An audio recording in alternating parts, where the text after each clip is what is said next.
नमस्कार, तिसरा डोळा न्यूज मध्ये आपलं स्वागत। मी सतीश चव्हाण। पाहूयाच्या काही ठळक घडामोडी। राष्ट्रीय क्षयरोग दूरीकरण कार्यक्रमास सांगली जिल्ह्यात चांगला प्रतिसाद लाभत आहे। प्रधानमंत्री टीबी मुक्त भारत अभियानाद्वारे क्षय रुग्णास सहाय्य करा आणि निश्चय मित्र बना यासाठी 100 दिवसीय मोहीम सुरू करण्यात आली आहे।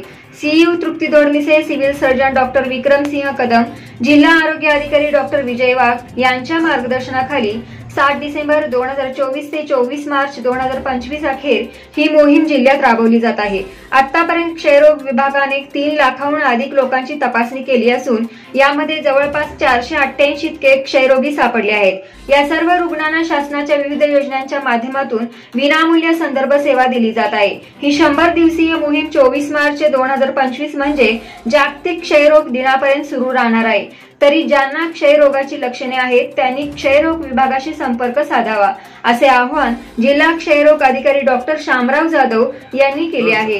मी शामराव जाधव, जिल्हा क्षयरोग अधिकारी सांगली।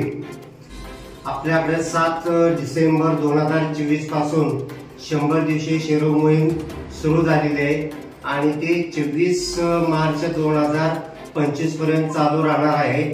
आणि आतापर्यंत आम्ही 3 लाख लोकांची तपासणी केली आहे आणि त्यातून 488 क्षयरुग्ण सापडलेले आहेत। आणि क्षयरोगाची लक्षणे आहेत ते 2 आठवड्यापेक्षा ज्या दिवस खोकला, 2 आठवड्यापेक्षा ज्या दिवस ताप, वजनामध्ये घट होणे, भूक न लागणे, नंतर दमल्यासारखं होणे, अशी जर लक्षणं असतील तर आपण आपल्या ह्याच्या शासकीय दवाखान्याचे किंवा खाजगी दवाखाने संपर्क साधून त्यांची तपासणी करून घ्यावी, जेणेकरून आपले हे होतील, आपण त्यांना सेवा देऊ।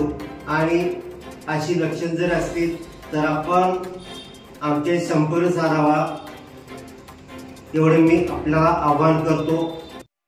यूट्यूबवर सर्च करा तिसरा डोळा। तिसरा डोळा चॅनलला सबस्क्राइब करा।